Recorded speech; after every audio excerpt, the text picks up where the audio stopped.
దెయ్యం సౌండ్లు చేసింది శృతి, మీనా అని తెలుసుకుని మీనాని తిట్టిన ప్రభావతి. ప్రభావతికి బుద్ధి చెప్పేలాగా ఆయిల్ నేల మీద వేసి కింద పడేసేలా చేసిన శృతి. అసలు ఇంతకు ఇదంతా ఎలా జరగబోతుందో తెలుసుకోవాలనుకుంటే ఇప్పుడే మా ఛానల్ తప్పకుండా సబ్స్క్రైబ్ చేసుకుని మా వీడియోని ఒక లైక్ చేయండి. పక్కనే ఉన్న గంట సింబల్ మీద క్లిక్ చేసి నోటిఫికేషన్స్ ఆల్లో పెట్టుకోండి. అప్పుడే మేము చేసే వీడియోలు మీకు రోజు వస్తాయి. ఇక సుమతి మీద రోహిణి కంప్లైంట్ ఇవ్వడంతో డాక్టర్ అయితే ఇక సుమతిని అయితే ఉద్యోగంలో తీసేద్దామని ఫిక్స్ అవుతుంది. ప్లీజ్ మేడం, నన్ను ఉద్యోగం నుంచి తీయొద్దు మేడం, నేను ఏ తప్పు చేయలేదు, ఆవిడ మా చుట్టాలు ఆవిడే అని చెప్పేసి మా అక్క తోటికోడలే అండి, సొంత తోటికోడలు. అందుకే తెలుసుకున్నానండి. అంటే తన ఇంట్లో ఏమన్నా పొరపాటుగా తప్పు చేసిందేమో, అందుకని చెప్పేసి ఇక్కడ ఇంట్లో చెప్పకుండా అబార్షన్ చేయించేసుకుంటుందేమో అని మా అక్క భయపడి అలా అడిగింది మేడం. ప్లీజ్ మేడం, నేను చాలా పేద కుటుంబం నుంచి వచ్చాను. మా అమ్మ చాలా కష్టపడి నన్ను చదివించి ఇంతక్కడ దాకా తీసుకొచ్చింది. ఇప్పుడు మీరు జాబ్ నుంచి తీసేస్తే నాకు ఇంకా జాబ్ దొరకదు అని ఇక సుమతి అంటుంటే, అవన్నీ నువ్వు ఇక్కడ ఇన్ఫర్మేషన్ బయటికి లీక్ చేసినప్పుడే చూసుకోవాలమ్మా నువ్వు. అదేంటిది, వాళ్ళు ఎవరన్నా పేషెంట్స్వి బయటికి లీక్ చేస్తారా?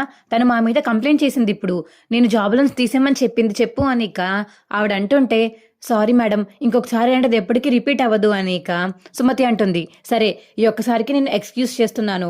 ఇంకోసారి నీ మీద కంప్లైంట్ గానీ నాకు తెలిసిందంటే ఈ జాబ్లోంచి నేను బయటికి తీసేస్తాను. ఇక మళ్ళీ తీసుకోరు ఎవరు, నీకు స్టాంప్ మార్క్ పడిపోతుంది. అందుకని జాగ్రత్తగా జాబ్ చేయి అంతే. ఇంక ఈ మంత్ శాలరీ కూడా నీకు హాఫే ఇస్తాను అనిక ఆవిడ చెప్తుంటే, అదేంటి మేడం అలా మాట్లాడుతున్నారు, ప్లీజ్ మేడం అనిక సుమతి అడుగుతుంది. ఏ జాబ్ కూడా తీసేయమంటావా?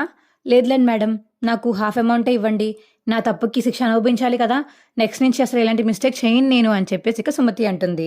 చాలా చాలా థ్యాంక్స్ డాక్టర్ అని చెప్పేసి అక్కడి నుంచి పక్కకి వెళ్ళిపోతుంది ఇక సుమతి. అయితే మీనాకి ఫోన్ చేస్తుంది ఇక సుమతి. అక్క చెప్పు సుమతి, ఏమైంది? ఏం లేదక్క, రోహిణి నా మీద కంప్లైంట్ ఇచ్చిందంట హాస్పిటల్లో. ఇలా తన ఇన్ఫర్మేషన్ బయటికి లీక్ చేసినందుకు నా జాబ్ తీయడానికి ఇప్పుడు పిలిచారు నన్ను. జాబ్ తీసేస్తానని భయపెట్టారక్క. ఇంకా ఇలా చేయనండి అని చెప్తే ఈ మంత్లో హాఫ్ శాలరీ ఇస్తానని చెప్పారు.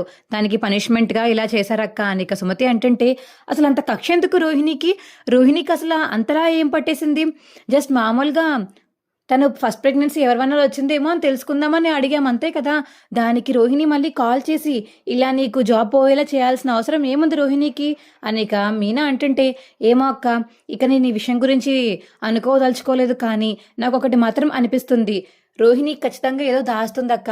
లేకపోతే తన గురించి ఏదో నిజంగా బయటపడిపోయినట్టు, నేను మొత్తం నిజం బయట పెట్టేసినట్టు చాలా భయపడిపోయి ఇక్కడ వీళ్ళకి ఫోన్ చేసి వీళ్ళకి వార్నింగ్ ఇచ్చి నన్ను తిట్టిపిచ్చేలా చేసింది. అంత అవసరం ఏముందక్క?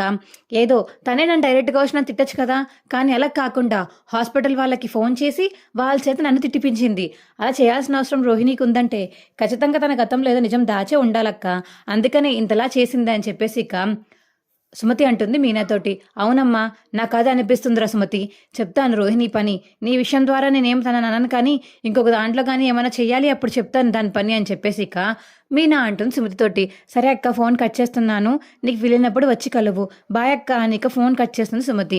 ఇక మీనా కూడా ఫోన్ కట్ చేసేస్తుంది. అసలు రోహిణికి ఇంత కక్ష ఎందుకు? నిజంగానే తనకి ఎవరన్నా ముందు బిడ్డున్నాడా? ఇవన్నీ అబద్ధాలాడుతుందా? అంతలా మా చెల్లి ఉద్యోగం పీగించేయాల్సిన అవసరం తనకేముంది అసలు అని చెప్పేసి ఇక మనసులో అనుకుంటుంది మీనా.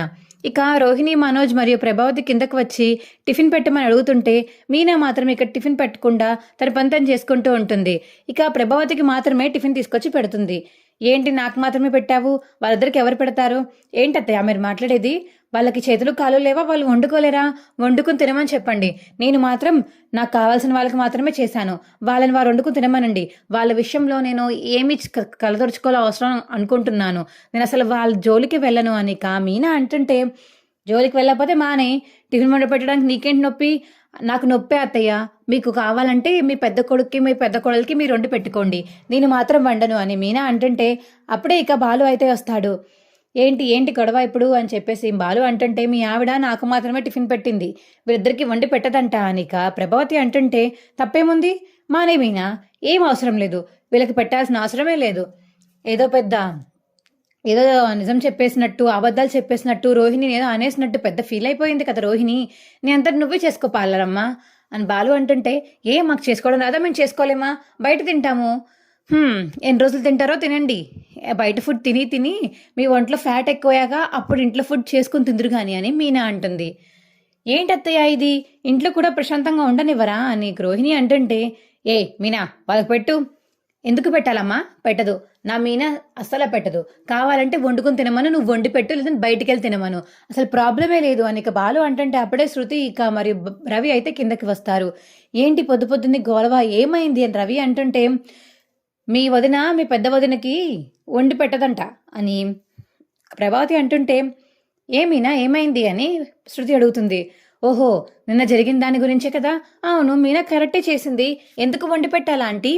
తనకి చేతులున్నాయి కదా, తను వండుకోమని చెప్పండి అని ఇక శృతి అంటుంటే, ఆ మాట నిన్నంటే నువ్వు ఊరుకుంటావా అని రోహిణి అంటుంటే, నేనెందుకు ఊరుకుంటాను? బయట నుంచి ఆర్డర్ చేసుకొని తింటాను, లేకపోతే నేను మీనాతో గొడవే పెట్టుకోను అని శృతి అంటుంటే, ఏం పర్లేదులే శృతి, నీ కోసం నేను టిఫిన్ చేశాను. నీ కోసం, మా అయ్య కోసం, మా ఆయన కోసం, మా అత్తయ్య కోసం, మీ ఆయన కోసం, మా అందరి కోసం చేశాను. వాళ్ళిద్దరిని మాత్రమే బయట తినమని చెప్పాను, వాళ్ళిద్దరికి వండి పెట్టలేదు నేను అని ఇక మీనా అంటుంటే, నా మంచి మీనా అని చెప్పేసి శృతి అయితే ఇక ఇద్దరు కూర్చొని టిఫిన్ చేస్తూ ఉంటారు.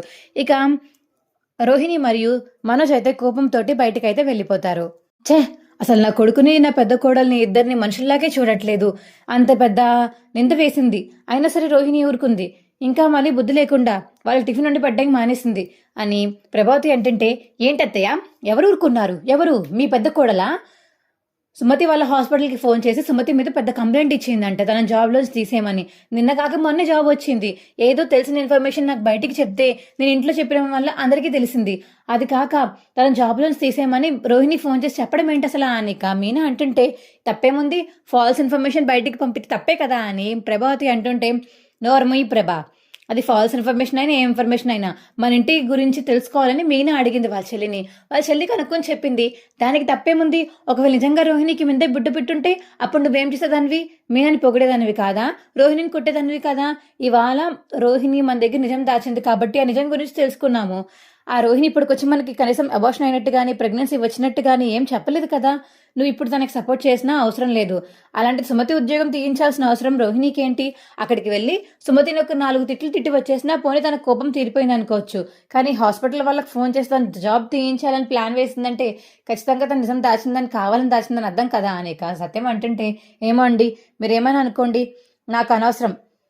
అదే కదా అత్తయ్య, మీకు అనవసరం కాబట్టి నేను వాళ్ళకి వండి పెట్టను. మీకు కావాలితే మీరు వండి పెట్టుకోండి, నేను మాత్రం వండి పెట్టను అని మీనా అయితే ఖచ్చితంగా చెప్పేస్తుంది ఇక ప్రభావతికి. దీనికి రోజు రోజుకి పౌరుషం బాగా ఎక్కువ అయిపోతుంది అని మనసులో అనుకుంటుంది ఇక ప్రభావతి. అవును, నా ఆవిడికి పౌరుషం ఎక్కువ అవుతుంది, నాకులాగా ఎక్కువ అవుతుంది. ఇప్పుడు ఏంటంట, మా ఆవిడికి పౌరుషం ఉంది, గౌరవం కూడా ఉంది. ఆ గౌరవాన్ని తొక్కినట్టు చూస్తే సొంత చెల్లిని తిడితే తను ఊరుకుంటుంది అనుకుంటున్నారా? తన జాబ్లో పీకించేస్తుంటే తను ఊరుకుంటుంది అనుకుంటున్నారా అని చెప్పేసి ఇక వాళ్ళు అయితే మీనాకి సపోర్ట్ చేస్తాడు. ఇక అందరూ టిఫిన్ తినేసి ఎవరి పనులకు వాళ్ళు వెళ్ళిపోతారు. ఇక మీనా అయితే తన పనులు తను చేసుకుంటూ ఉంటుంది. ఇక చీకటి పడుతుంది. సాయంత్రం అయ్యేసరికి ఇక బాలు అయితే మీనాకి ఫోన్ చేసి, మీనా నేను సాయంత్రం రాను, వాళ్ళ భోజనం నువ్వు చేసి పడుకో, నా కోసం వెయిట్ చేయకు అని ఇక బాలు చెప్తుంటే, ఎందుకు రారు? నాకు నైట్ ట్రిప్ తగిలింది మీనా, ట్రిప్ అంతా వేస్తే కనీసం ఎంతో కొంత వస్తాయి కదా, మన ఇంటికి ఉపయోగపడుతుందని ట్రిప్కి ఒప్పుకున్నాను. అయ్యో, నైట్ ట్రిప్స్ ఒప్పుకోవద్దని చెప్పాను కదండి అని మీనా అంటుంటే, ఒప్పుకోకపోతే డబ్బులు ఎలా వస్తాయి మీనా, ఎంతో కొంత సంపాదించాలి కదా. ఒప్పుకున్నాను, రేపు పొద్దున రెస్ట్ తీసుకుంటానులే, కానీ నువ్వు తినేసి పడుకో, నా కోసం ఎదురు చూడకు అని ఇక బాలు అయితే ఫోన్ కట్ చేస్తాడు మీనాది. ఇక శృతి అయితే రవికి ఫోన్ చేస్తుంది.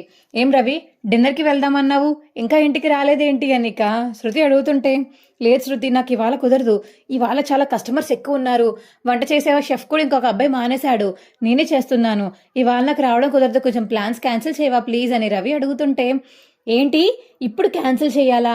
ఏంటి రవి నువ్వు, అన్ని బుక్ చేసుకుని అన్ని ప్లాన్ చేసుకుని ఏ డ్రెస్ వేసుకోవాలో కూడా చూసుకున్నాక నువ్వు ఇప్పుడు క్యాన్సిల్ చేయమంటే ఎలాగా? నేను ఇంటికి కూడా వచ్చేసాను, ఇప్పుడే వచ్చాను ఇంటికి, అసలు నువ్వు మనసే లేదు రవి, నీకు ముందే చెప్పొచ్చు కదా అని ఇక ఫోన్ కట్ చేస్తుంది శృతి అయితే. ఇక మీనాకి ఫోన్ చేస్తాడు రవి. వదినా, ఏమైంది రవి, ఎందుకంత కంగారుగా ఉన్నావు? ఏం లేదు వదినా, శృతికి నా మీద అలిగింది, ఎందుకంటే వాళ్ళ డిన్నర్ బుక్ చేసింది, నేను రావడానికి కుదరదు, అందుకని శృతిని కొంచెం ఓదార్చవా, అలాగే నాకు టిఫిన్ చేయొద్దు సరేనా వదినా అని చెప్పేసి రవి అంటుంటే, ఓహో శృతి అలిగిందా, సరే నేను చెప్తానులే తనకి, నువ్వేమి బాధపడకు, నీ వర్క్ నువ్వు చేసుకో అనిక మీనా చెప్పేసరికి రవికి, సరే వదినా, థ్యాంక్స్ వదినా అని ఫోన్ కట్ చేస్తాడు రవి. అప్పుడే ఇక శృతి వచ్చి, మీనా రవి రాడంట, రవికి టిఫిన్ వేయకు సరేనా అనిక శృతి చెప్తుంటే, ఆల్రెడీ నాకు ఫోన్ వచ్చిందిలే శృతి అనిక మీనా అంటుంది. ఏంటి, రవి నీకు కూడా ఫోన్ చేసి చెప్పాడా? మరి నాకెందుకు చెప్పమని నీకు చెప్పాడు, వేస్ట్ ఫెలో అని చెప్పేసి ఇక శృతి తిట్టుకుంటుంటే, అలా తిట్టుకోకు శృతి, తనకేదో పనుందంట, పాపం తను చేసుకోవాలి కదా, తను షెఫ్గా బాగా కుదిరితేనే రేపొద్దున మీరు రెస్టారెంట్ పెట్టుకున్నాక తనకంటూ కొంచెం గుర్తింపు వస్తుంది. అదీ కాక తను బాగా ఎక్స్పీరియన్స్ అవుతాడు కదా, చేయనివ్వు, ఏమైంది ఒక్క రోజుకి, రేపు డిన్నర్ ప్లాన్ చేసుకో అనిక మీనా చెప్తుంటే, సర్లే మీనా, నువ్వు అంత పాజిటివ్గా నేను ఉండలేను, కానీ నా కోపం కొంచెం సేపటికి తీరిపోతుందిలే, అంత వెంటనే తీరదనుకో అని చెప్పేసి ఇక శృతి అంటుంది. అవును, బాలు ఇంకా రాలేదేంటి? ఇవాళ రారంట శృతి, ఏదో ట్రిప్ వచ్చిందంట, నైట్ అంతా ట్రిప్ చేసి రేపు పొద్దున్న వస్తారంట చెప్పారు కాల్ చేసి అనిక. మీనా అంటుంది శృతితోటి, అంటే ఇవాళ లేడీస్ నైట్ అన్నమాట, మీ హస్బెండ్ రాడు, నా హస్బెండ్ రాడు, ఇద్దరం కలిసి ఏదైనా మూవీ చూద్దామా అని ఇక శృతి అడుగుతుంటే, చూద్దామని ఇక మీనా అంటుంది. ఉండు, చపాతీలు చేస్తున్నాను, మా ఇద్దరం తినేసి సినిమా చూడడం స్టార్ట్ చేద్దామని ఇక మీనా అనేసరికి, సరే నేను ఫ్రెష్ అయ్యి వస్తాను, రెడీగా ఉంచు అని ఇంకా శృతి అయితే ఫ్రెష్ అవ్వడానికి వెళ్తుంది. మీనా తన చపాతీలు చేసి ఇక టేబుల్ మీద పెడుతుంది. ఇక మీనా మరియు శృతి ఇద్దరు కలిసి టిఫిన్ చేసేసి ఇక హారర్ మూవీ అయితే స్టార్ట్ చేస్తారు చూడడం. ఇక లైట్లన్నీ ఆఫ్ చేసి శృతి అయితే దెయ్యం సినిమా పెడుతుంది. మీనా అవి చూసి దెయ్యం సీన్స్ వచ్చినప్పుడల్లా గట్టి గట్టి కరుస్తూ భయపడుతూ ఉంటుంది. ఏంటి ఏదో గోలా అని చెప్పేసి ప్రభావతి అయితే సౌండ్స్ రావడం వల్ల ఎవరి తదరాత్రి మాటలు అని చెప్పేసి మళ్ళీ లేచి మళ్ళీ పడుకుంటుంది. మళ్ళీ సౌండ్స్ వినిపించేసరికి ఇక ఇలా కాదు, ఎవరు అసలు సౌండ్ చేస్తుందని బయటికి వచ్చి లైట్ వేస్తుంది. అని చెప్పేసి గట్టిగా అరుస్తుంది ఇక మీనా అయితే. ఏంటి అరుపులు, అర్ధరాత్రి మాటలు, కొరువు దెయ్యాల్లాగా ఇద్దరు కూర్చుని ఏం చూస్తున్నారు అని ఇక ప్రభావతి వచ్చి అడుగుతుంటే, మేము హారర్ సినిమా చూస్తున్నామంటే ఇద్దరికి నచ్చింది, కానీ ఇదిగో మీనా దెయ్యాలు వచ్చినప్పుడల్లా భయపడుతుంది అని చెప్పేసి ఇక శృతి అంటుంటే, ఇదే ఒక పెద్ద దెయ్యం, దీన్ని చూసి మళ్ళీ దెయ్యాలు భయపడతాయి కానీ దెయ్యాలు చూసి భయపడడం ఏంటి అని ఇక ప్రభావతి అంటుంటే, ఆంటీ ఏంటో మాటలు, మీకు మాట్లాడడం సరిగ్గా రాదా? దెయ్యాలంటే కొంతమందికి భయం ఉంటుంది, కొంతమందికి భయం ఉండదు, నాకు భయం లేదు, తనకు భయం ఉంది. అలాగే ఇప్పుడు బల్లులు, పిల్లులు, ఎలకలు, అలా కొంతమందికి ఒక్కొక్క భయం ఉంటుంది, మీరు అలా తక్కువ చేసి మాట్లాడకండి అని శృతి అంటుంటే, తక్కువ చేసి మాట్లాడమా ఇంకేమైనా చేయడమా? అయినా ఎందుకే దెయ్యాల సినిమాలు చూస్తున్నంత భయపడినప్పుడు మీ వాడు రాలేదా మీ ఆయన అని చెప్పేసి ఇక ప్రభావతి అడుగుతుంటే, లేదంటే ఆయనకి రాత్రంతా ట్రిప్ ఉందంట, రానని చెప్పి ఫోన్ చేశారు. ఆహా, మీ వాడు రాడని చెప్తే నువ్వు హ్యాపీగా ఇక్కడ కూర్చొని సినిమాలు చూస్తున్నావా, వాడేమో కష్టపడుతుంటే అని ప్రభావతి అంటుంటే, ఆంటీ పొద్దున్నుంచి మీ అందరికీ వండి పెట్టి కూడా మీనా కష్టపడింది, మీనా అని అలా తీసి పాడేయకండి సరేనా, మీరు సైలెంట్గా వెళ్ళి పడుకోండి. ఎలా పడుకుంటామో అరుస్తుంటే, దెయ్యాల సినిమాలు ఎందుకు చూస్తున్నారు అసలు మీరు అని ప్రభావతి అంటుంటే, ఆంటీ దెయ్యాల సినిమాలు చూస్తే మీకేంటి, అయినా మీనా భయపడుతుంది, అరవకుండా చూస్తుందిలే, అయినా దెయ్యాలకి భయపడతారేంటి ఎవరన్నా అని ప్రభావతి అంటుంటే, దెయ్యాలంటే మీకు భయం లేదా అని శృతి అడుగుతుంది. దెయ్యాలా? నాకెందుకు భయం? చిన్నప్పుడు చీకట్లో రోడ్ల మీద తిరిగి పొలాడు గట్టు మీద వెళ్ళేదాన్ని తెలుసా, నాకు అంత ధైర్యం, దెయ్యాలు వస్తే ఒక అంతాను, దెబ్బకి జుజుబి అయిపోయి పారిపోతాయని ప్రభావతి అంటుంటే, అబ్బా అని చెప్పేసి ఇంకా అదే ఎక్స్ప్రెషన్తో శృతి అయితే ప్రభావతిని చూస్తుంది. చాలే, ముందు లైట్లు కట్టేసి వెళ్ళి పడుకోండి, దెయ్యాలు పెట్టకండి అని ఇంకా వెళ్ళి ప్రభావతి అయితే పడుకుంటుంది. ఏంటి, ఆంటీకి దెయ్యాలంటే భయం లేదా? నిన్ను ఇంతలా అవమానిస్తుందా? చెప్తాను ఆంటీ పని అని ఇక శృతి అయితే దయాల్ సౌండ్లో ఫోన్లో ఆన్ చేసి బ్లూటూత్ స్పీకర్ కనెక్ట్ చేసి ఇక తలుపు దగ్గరికి వెళ్ళి గజ్జల సౌండ్, నక్కలు అరుస్తున్న సౌండ్ చేస్తూ ఉంటుంది. ఇక సౌండ్కి ప్రభావతికి మెలకు వచ్చి, అమ్మో ఏంటిది ఈ టైంకి నక్కల సౌండ్లు వినిపిస్తున్నాయి, నిజంగా దెయ్యం వచ్చిందా? ఇందాక పొరపాటున దెయ్యం లేదు, నాకేం భయం లేదు తంతానన్నాను, అది వినిగానే వచ్చేసింది ఏంటి దెయ్యం అని చెప్పేసి ప్రభావతి అయితే లేచి భయపడుతూ ఉంటుంది. సత్యాన్ని లేపుతుంటే, సత్యం మాత్రమే పడుకోవే అని చెప్పేసి సత్యం అయితే స్లీప్లోకి వెళ్ళిపోతాడు. నిద్రపోతే ఇంకా కోమలోకి వెళ్ళిపోయినట్టే ఈయన, కనీసం మెలుగు కూడా రాదేంటి ఈయనకి, ఇంతలా సౌండ్లు వస్తున్నాయి, ఈయనకి సౌండ్ రాదా అని చెప్పేసి ఇక ప్రభావతి భయపడుతుంటే, బయట నుంచి ఇక వాయిస్లో దెయ్యం సౌండ్లో స్పీకర్ ఆన్ చేసిన శృతి అయితే ప్రభావతి అని గట్టిగా పిలుస్తుంది. ఇక అది విన్న ప్రభావతి అయితే, అమ్మ బాబు నిజంగా దెయ్యం వచ్చేసింది బాబు అని చెప్పేసి వెళ్ళిపోతూ ఉంటుంది ప్రభావతి. ఇక పక్క రూమ్లో ఉన్న మనోజ్ అయితే, మనోజ్ కూడా మెలకు వస్తుంది. ఇక రోహిణిని లేపుతాడు మనోజ్. రోహిణి లేదు రోహిణి, ప్లీజ్ రోహిణి అని ఇక మనోజ్ అంటుంటే, ఏంటి మనోజ్ ఎప్పుడు చూసినా నన్ను ఇలా లేపుతూనే ఉంటావా, ప్రశాంతంగా నన్ను పడుకునివ్వవా, ఎదవగోలా ఎప్పుడు భయపడుతూనే ఉంటావేంటి నువ్వు, నన్ను లేపకు అని ఇక రోహిణి అయితే పడుకుండిపోతుంది. అబ్బా అది కాదు రోహిణి, దెయ్యం రోహిణి, అబ్బా నా మాట ఎవరు వినరేంటి, సర్లే అమ్మన్నా వింటుందేమో, ముందు వెళ్ళి తలుపు తీసి బయటికి వెళ్దామని ఇక ప్రభావతి మనోజ్ ఇద్దరు ఎవరి తలుపులు వాళ్ళు బయటికి తీసి ఎవరికి తెలియకుండా వాళ్ళు మెల్లగా బయటికి వస్తూ ఉంటారు. ఇక మీనా శృతి అయితే వెళ్ళి కిచెన్ రూమ్లో దాక్కుంటారు. ఇక శృతి మాత్రం దెయ్యం సౌండ్లు ఆపకుండా చేస్తూనే ఉంటుంది. ప్రభావతి నీ రక్తం తాగుతా అని చెప్పేసి సౌండ్లు చేస్తూ ఉంటే, అమ్మో అని చెప్పేసి గట్టిగా అరుస్తుంది ప్రభావతి. అప్పుడే అక్కడ ఉన్న మనోజ్ అయితే ప్రభావతిని ముట్టుకుని, అమ్మో అమ్మ నువ్వా, ఏంటమ్మా ఇలా బయటికి వచ్చావు, నువ్వేంట్రా బయటికి వచ్చావా అని ఇక ప్రభావతి మనోజ్ మాట్లాడుకుంటుంటే, దెయ్యం సౌండ్లు వినిపించి వచ్చానమ్మా, నాకు అదేరా, ఇంట్లో ఎవరికి వినిపించట్లేదా, మా ఇద్దరికే వినిపిస్తున్నాయి ఏంటి మళ్ళీ అని ఇక ప్రభావతి అంటుంటే, ఇక భయపడిపోతూ ఉంటారు ఇద్దరు. శృతి మాత్రం ఆపకుండా దెయ్యం సౌండ్లు చేస్తూనే ఉంటుంది. అబ్బా చాలు శృతి, ఇంకొద్దు శృతి అని ఇక మీనా ఎంత చెప్పిన మాట వినకుండా సౌండ్లు చేస్తూ ఉంటే ఇక భయంతో వణికిపోతున్న ప్రభావతిని చూసి మీనా అయితే వెళ్ళి లైటేస్తుంది. ఏంటిది, ఏంటి సౌండ్లు, అయినా నువ్వు ఇక్కడేం చేస్తున్నావు అని ఇక మీనాని అడుగుతుంది ప్రభావతి అయితే.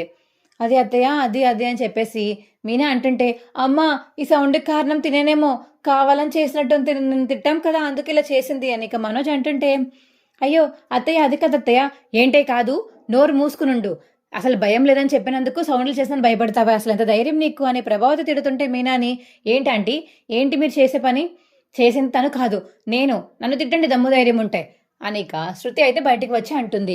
ఎంత చేసింది నువ్వా, ఎందుకు చేశావు అని ప్రభావతి ఇక మనోజ్ అడుగుతుంటే, అది మీరే కదా ఇందాక నాకు అసలు దెయ్యాలంటేనే భయం ఉండదు అని చెప్పేసి ఏదో చెప్పారు, అందుకని భయం లేదా ఉందా అని టెస్ట్ చేద్దామని పెట్టాను, కానీ ఆంటీ సూపర్గా భయపడ్డారు, చాలా బాగా నవ్వొచ్చింది నాకు అని ఇక శృతి అయితే గట్టిగా నవ్వుతూ ఉంటుంది.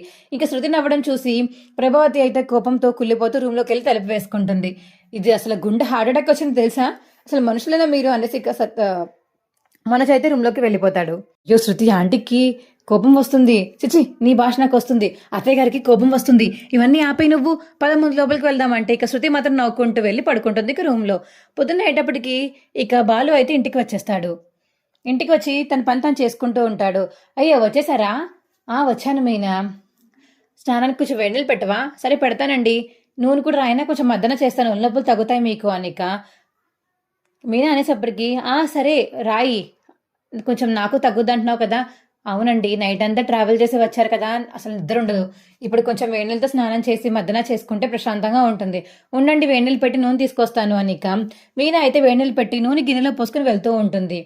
ఇక శృతి అయితే అప్పుడే రవి కోసం షర్ట్ తీసుకుని వస్తుంది. ఆ షర్ట్ ఇద్దామని హడావిడిలో ఫాస్ట్గా వెళ్తుంటే మీనాని చూసుకోకుండా మీనాని గుద్దేస్తుంది శృతి. ఇక మీనా చేతిలో ఆయిల్ కింద పడిపోతుంది. అయ్యో మీనా సారీ మీనా చూసుకోలేదు అనిక శృతి అంటుంటే ఇక మీనా అయితే కిచెన్ రూమ్లోకి వెళ్తుంది. వెళ్ళి నూనె పోస్తుంటే అప్పుడే ప్రభావతి వచ్చి, ఏంటే పొద్దున్నే నూనె వేసుకునేకపోతున్నావు, ఎక్కడికి టిఫిన్లు అన్నీ చేస్తావా, అన్నీ వండేసావా అనిక మీనా దగ్గరికి వచ్చి ప్రభావతి అయితే మాట్లాడుతుంటే అప్పుడే శృతి బయటికి వచ్చి చూస్తుంది. ఏంటిది ఆంటీ ఎప్పుడు చూసినా మీనాని తిడుతూనే ఉంటారు, ఆంటీకి ఒక బుద్ధి చెప్పాలి, అసలు బుద్ధి రావట్లేదు ఈవిడికి, చెప్తాను ఈవిడి పని, ఆవిడ వెళ్ళిపోని అని అలా చూస్తూ ఉంటుంది. ఇక శృతి అయితే దూరం నుంచి ఇక ప్రభావతి వెళ్ళగానే, మీనా ఆ నూనెలకి ఇవ్వొకసారి అని ఇక శృతి అడిగి తీసుకుంటుంది బాటిల్. ఏమైంది, ఏం లేదు నేను చెప్తానులే కానీ నువ్వు వెళ్ళు అని చెప్పేసి ఇక శృతి అయితే ప్రభావతి వెళ్ళే దారిలో ఆయిల్ పోస్తుంది. ఇక ప్రభావతి అయితే చూసుకోకుండా పరిగెత్తుకుంటూ వచ్చేసి కాలేజ్ జారి కింద పడుతుంది. అదేంటిది, అయ్యో పడిపోయాను, నేల పడిపోయాను, ఇక్కడ నూనె ఎలా వచ్చింది అమ్మా నన్ను అడ్డి అని చెప్పేసి ఇక అరుస్తూ ఉంటుంది ప్రభావతి పడిపోయిన విషయం ఇంక ఇంట్లో అందరికీ వినిపించి కిందకి వచ్చి అయ్యో లేగమ్మా అని చెప్పేసి ఇక అందరూ లేపడానికి ట్రై చేస్తూ ఉంటారు. ఇక లేపి హాల్లో సోఫాలో అయితే కూర్చోబెడతారు. అబ్బా అని బాధపడుతుంటే, అసలు అక్కడ నూనె ఎలా వచ్చింది, నూనె ఎందుకు అక్కడ ఉంది అని చెప్పేసి ప్రభావతి అంటుంటే, ఏమో అత్తయ్య అసలు అక్కడ నూనె ఎలా ఉందో నాకు తెలియట్లేదు అని చెప్పేసి మీనా అంటుంటే, నువ్వే వేసుంటావు, నువ్వే కదా వంటగదిలో ఉండేది, నూనెతో ఇంకెవరికి పని ఉంది, నూనె తీసుకొచ్చి నాకు కావాలని నేను పడాలని అక్కడ వేసుంటావు, నిజం చెప్పు నువ్వు అని ఇక ప్రభావతి అంటుంటే, హలో ఆంటీ తననేం అనకండి, ఇందాక నేను శృతి మీనాకి ఎదురయ్యాను, ఇద్దరం డాషించుకున్నాము, దాంతో ఆ నూనె కింద పడిపోయింది, మీనా క్లీన్ చేద్దామని ఫ్లోర్ మాప్ తీసుకోవడానికి లోపలికి వెళ్ళింది, కానీ లోపలే మీరు హడావిడిగా పెద్ద పనున్నట్టు ఫాస్ట్గా నడుచుకుంటూ వచ్చేసి దాని మీద కాలేసి జారి కింద పడ్డారు అనిక శృతి చెప్పడంతో ప్రభావతికి అయితే, అవునా అందుకు పడిపోయానా అని చెప్పేసి ప్రభావతి అంటుంది. ఏమో ఇదే వేసిందేమో, చూసావా కావాలని చేశారు వీళ్ళిద్దరూ కదా అని చెప్పేసి ప్రభావతి అంటుంటే, కావాలని నేను కింద పడేయడం ఎందుకమ్మా, నేను కింద పడేస్తే వాళ్ళకేమొస్తుంది, మళ్ళీ తిరిగి నీకే సేవలు చేయాలి అని బాలు అంటాడు. నువ్వు వచ్చావేంట్రా, వచ్చాను మార్నింగే వచ్చాను, వచ్చి ఇగో ఇలాంటి మంచి మంచి అద్భుతమైన సీన్లు చూడాల్సి వస్తుంది నాకు అనిక బాలు అయితే అనేసి నవ్వుకుంటూ ఉంటాడు. మీ అందరికీ నవ్వులాటగా ఉంది కదా, నా కాలు అసలు ఎంత నొప్పి వస్తుందో మీకు తెలుసా అని చెప్పేసి ప్రభావతి అంటుంది. అంత ఫాస్ట్గా ఎవరు వెళ్ళమన్నారు, నిన్ను మెల్లగా చూసుకుని వెళ్ళొచ్చు కదా అని సత్యం అంటాడు. ఎవరికి తెలుసు అంటే అక్కడ నూనె ఉందని, ఇంట్లో ఎప్పుడు లేని సడన్గా అక్కడ నూనె ఉంటే ఎవరేమనుకుంటారు, నడుచుకుంటూ వెళ్ళిపోయాను, జారి కింద పడ్డాను అనిక ప్రభావతి అంటూ ఉంటుంది. ఇక ప్రభావతి నొప్పి చూసి శృతి అయితే బాగా అయింది, లేదా మీనాని తిడతారా, మీకు ఇలాగే అవ్వాలి అని చెప్పేసి ఇక శృతి అయితే మనసులో అనుకుంటుంది. ఇదేంటి ఇక్కడికి నూనె ఎలా వచ్చింది, అసలు ఇక్కడ దాకా నేను నూనె తీసుకురాలేదే అని, నూనె బాటిల్ తీసుకుని శృతియే కదా అంటే శృతి పోసిందా అని శృతి వంక చూస్తూ ఉంటుంది మీనా. ఇక మీనా చూడడం చూసిన శృతి అయితే చెప్పకు అని చెప్పి సైకిల్ చేస్తుంది. ఇక మీనాకి శృతి అయితే, సరే నువ్వే కదా పాడేసావని ఇక సైకిల్ చేసి అడుగుతుంది మీనా. యెస్. యెస్. నేనే పాడేశాను అనేక మీనాకి చెప్తుంది శృతి. ఇక అందరూ వెళ్ళిపోయాక శృతి దగ్గరికైతే మీనా వెళ్తుంది. "ఏంటి శృతి ఇది అలా చెయ్యొచ్చా అత్తయ్యని" అనేక మీనా అడుగుతుంటే, "లేకపోతే ఏంటి మీనా ఎప్పుడు చూసినా నిన్ను తిడుతూనే ఉంటారు. ఆంటీకి బుద్ధి చెప్పాలని ఇలా చేశాను" అనేక శృతి అంటుంది మీనాతోటి. "సరే నా సొంత చెల్లెల కన్నా ఎక్కువగా నువ్వే ఫీల్ అవుతున్నావు శృతి. నిజంగా ఏ జన్మలోన మదర్‌కి మంచి ఫ్రెండ్‌షిప్ ఉంది" అని చెప్పేసి ఇక మీనా అంటుంది. శృతిని హగ్ చేసుకుంటుంది. మా వీడియో మీకెలా అనిపించిందో కింద కామెంట్ సెక్షన్‌లో తెలియచేయండి. మా వీడియో గనక నచ్చితే మా వీడియోని లైక్ చేసి తప్పకుండా మా ఛానల్ సబ్స్క్రైబ్ చేసుకొని, పక్కనే ఉన్న గంట సింబల్ మీద క్లిక్ చేయండి. నోటిఫికేషన్స్ ఆల్‌లో పెట్టుకోండి. అప్పుడే మేము చేసే వీడియోలు మీకు రోజు వస్తాయి. ఈ వీడియో చివరి వరకు చూసినందుకు చాలా చాలా ధన్యవాదాలు. Bye friends.